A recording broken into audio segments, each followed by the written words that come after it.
ఏంది నిద్రపోతాను అనుకుంటారా? కాదు, మన హిందువులు కూడా ఇలానే నిద్రపోతున్నారు. ఎందుకంటే టెంపుల్స్లలో జరిగే అన్యాయాల గురించి ఏ ఒక్కరు కూడా మాట్లాడరు. టెంపుల్లలో నువ్వు బండి పార్కింగ్ పెట్టినవంటే డబ్బులు, నువ్వు టెంకాయ కొట్టినవంటే డబ్బులు, లైన్లో వెళ్ళినవంటే డబ్బులు, అర్చన చేయించాలంటే డబ్బులు డబ్బులు డబ్బులు డబ్బులు అన్ని డబ్బులు తీసుకుంటున్న గవర్నమెంట్ ఏం చేస్తుంది? ఎవరికి పెడుతుంది?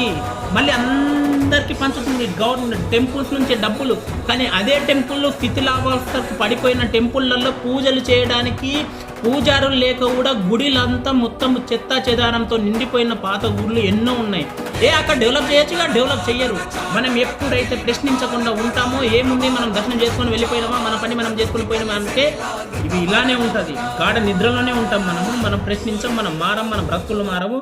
ఎందుకంటే రాను మీరు పూజలు చేసుకోవడానికి మీ గుళ్ళు కాదు కదా, మీ ఇంట్లో ఉండి మిమ్మల్ని చొరబడి తన్నే రోజు వస్తుంది. గుర్తుపెట్టుకోండి, అందరూ గుర్తుపెట్టుకోండి. వీడియో కనుక నచ్చినట్టయితే లైక్ చేయండి, షేర్ చేయండి, సబ్స్క్రైబ్ చేసుకోవడం మాత్రం మర్చిపోకండి. Thank you.